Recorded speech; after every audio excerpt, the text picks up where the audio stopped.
Hi, so I look kind of terrible. I didn't put on any makeup, but I didn't think that makeup was really a good idea for this video. So I just want to talk about something I'm like shaking. I just want to talk about something that is a huge part of my life and has I'm gonna try not to make this sad. Wait, you have something on your lens. But I've recorded this video before, but a much longer, much sadder version, and I have yet to post that. I recorded that about maybe 2 years ago, at least a year ago. Anyways, so on June 9th, 2016, my mom had a fever and she went into the hospital. For anybody who has cancer, usually that's why I'm saying she went into the hospital. A cancer patient, when they get sick, it's so much worse than a normal person getting sick or a healthy person getting sick, because a healthy person getting sick, you can just take some medicine and you should be fine. But a cancer patient, their immune system is weaker, their body is weaker. There's like a lot more scientific stuff, but basically she had to go to the hospital. So on my birthday, June 10th, she was in the hospital. But on like midnight, so aka the very beginning of June 10th, my dad and I were at home and we got a phone call, and it was from a weird number, a very long number, and it turns out it's my family in Taiwan. And like, it's not like they really had any way of knowing that my mom was in the hospital, but I mean, they would call like frequently to like talk to her, obviously, because she's the only one that can, like, I can't speak fluent Chinese, so I can't. Anyways, she would call home a lot. But basically, we get this phone call, and it's my cousin, and she's panicking. And my dad's panicking because he can't speak any Chinese, and my cousin's trying to speak in her best English, but it's kind of hard for her to communicate. And she's basically telling my dad that my grandma's in the hospital. So what happened was, this is hard. So my grandmother, my mom's mom, hit her head in the shower and like cut her head open, and it was bleeding. She had a brain bleed, so she fell into a coma.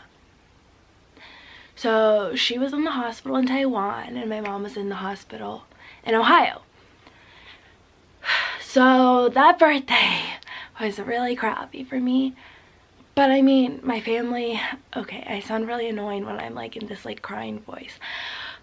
Okay, but my family made it the best possible, and so did my friends. Like, after we went to dinner, we went to visit my mom in the hospital, and we all put on like hospital gowns because they're worried about us transferring anything to her, and the hospital germs transferring anything to us and whatever. So it was really cute, and maybe if I find a picture I'll insert one. But so that was in June. Before then, my mom hadn't really had to go to the hospital for any sicknesses because she was, I wouldn't say healthy, but like she didn't have any sicknesses other than cancer for the most part. At least not for at least a year prior. It was very rare that she would have like a fever or something and it would be bad. So yeah, that was a really rough birthday. That grandmother, so my mom's mom, is the most energetic, hyper, fun-loving, like, I don't know how to explain it. She's crazy, she's wild. I absolutely love her, and I miss her like crazy. And she's still in a coma to this day. So she's been in a coma for over 2 years. And I mean, the doctor said that she was brain dead. So if she were to wake up, it's not like she would be able to function. So that's really hard because it's like grieving somebody that you did not lose. Grieving somebody that's still alive but like having to let go is that's how I feel about it.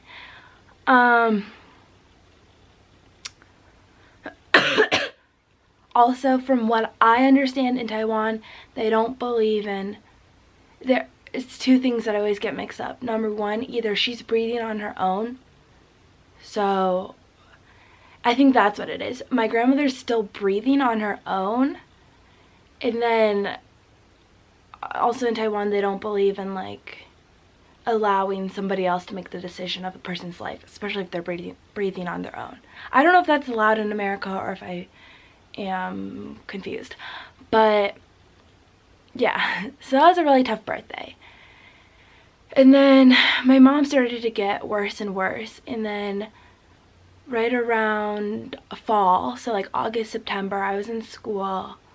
I'm pretty sure I did a video on this actually where I explained what happened, but she just got worse and worse, and then the doctor told us we had about 2 weeks. So I took 2 weeks off of school, and my point of making this video is that she passed away in September of 2017. Sorry, this is kind of scattered. But my point of making this video is to tell people what it's like to lose somebody that means so much to you. And it's so hard for people to understand because, I mean, I'm not trying to discredit anybody's loss at all, but like, sure, people have lost like their great-great-uncle. I mean, I've lost my great-great-uncle, or their great-great-aunt, or their twice removed cousin. I don't know what that means, but this is losing a parent. And I'm not trying to say like my loss is worse than yours. No, it's not. That's not the case at all. I'm just trying to put it in perspective for people who it's hard for them to understand. And prior to my mom passing away, I had friends that lost a parent, but I could never relate. It was just like, I'm so sorry, like I wish I could help more, I wish I could comfort you more. But it's like the pain goes away and then it comes back, and it's never really gone. Like, I keep myself distracted and I keep myself very busy because I don't want to think about it 24/7. I don't want to be sad about it 24/7. And honestly, I have so many amazing memories of her, and those are the stories I tell. Those are the memories that I share with my family, and that I'll never forget. Oh my god, this is sad. I don't want anybody to cry. Whew. Okay, well, fail.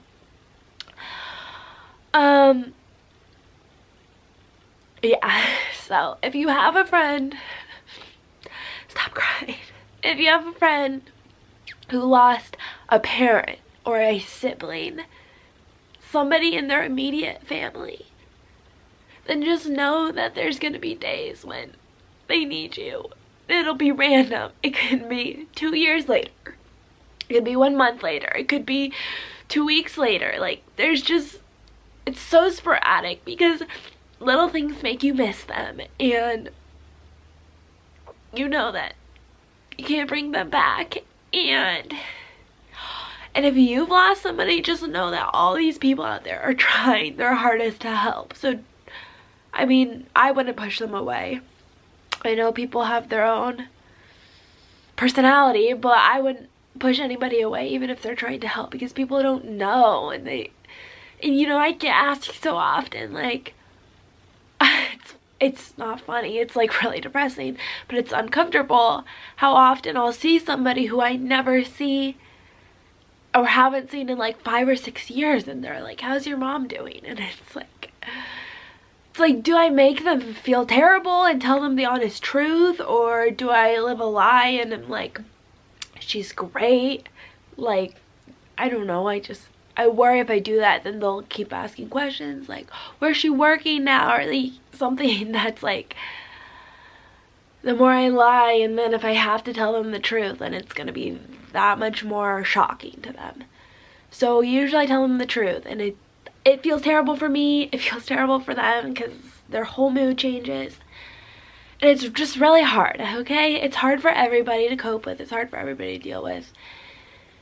But if you're the friend or you are the relative, distant relative, whatever, just know that by you being there or by you checking in on them, or you don't even have to like check in on them, you can just text them and say like, hey, what's up, or something. Sometimes everybody needs that person that can support them or comfort them. And 2 years later, almost 2 years later, here I am, and I'm still crying about it.